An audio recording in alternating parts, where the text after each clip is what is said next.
Динозаврлар жер бетіне тіршілік пайда болғалы бері ең үлкен және ең жыртқыш жануарлардың бірі еді.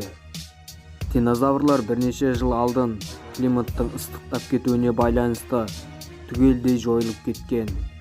Бірақ біздің жанымызда қазірге дейін динозаврлардың ұрпақтары өмір сүріп жатыр. Бүгінгі видео сол жайында болады. Ендеше назарларыңыз салып көріп отырыңыздар. Сіздермен бірге Smart Қазақ арнасы.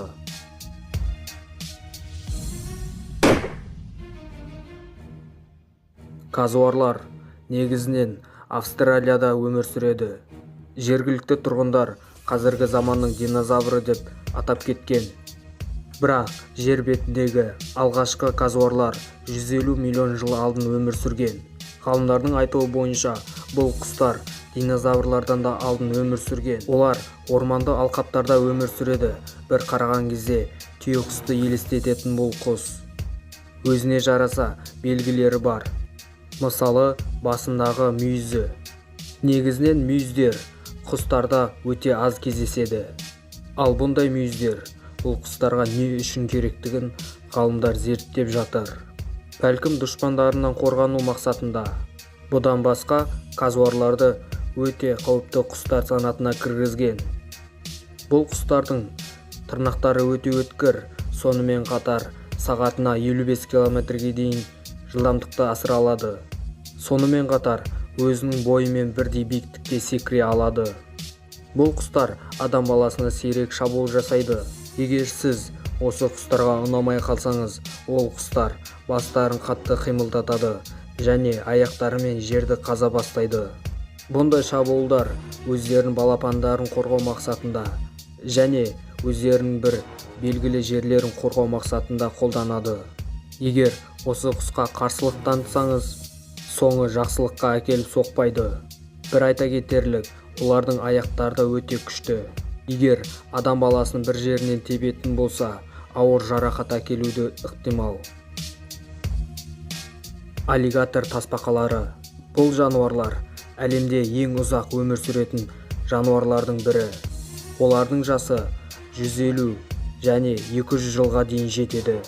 Олардың алғашқы түрлері 90 миллион жыл алдын өмір сүрген. Бір айта кетерлік жайт, олар өте аңшы тасбақалар болып есептеледі.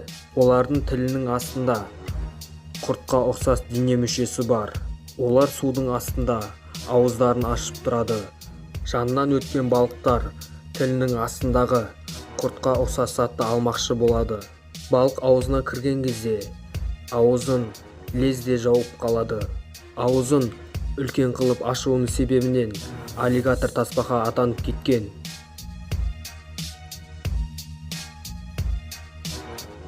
Гоблин акулалар. 100 метр тереңдікте жасайтын бұл акулалар адамдардың айтуы бойынша жер бетінде динозаврлар өмір сүрген жылдары осы акулада бірге өмір сүрген. Ғалымдар бұл акулаларды толықтай зерттеп үлгерген жоқ, өйткені олар өте тереңде және сирек кездеседі. Гоблин акулалар басқа акулалар сияқты адамдарға зиянын тигізуі мүмкін. Киви. Бұл құс, бірақ ұша алмайтын құстардың қатарына кіреді. Мекендеген жері Жаңа Зеландия. Осы бір ерекше құстар ұша алмағанына қарамастан, олардың кішкентай қанаттары да бар. Ол қанаттар өте кішкентай болғандықтан, оны көру мүмкін емес.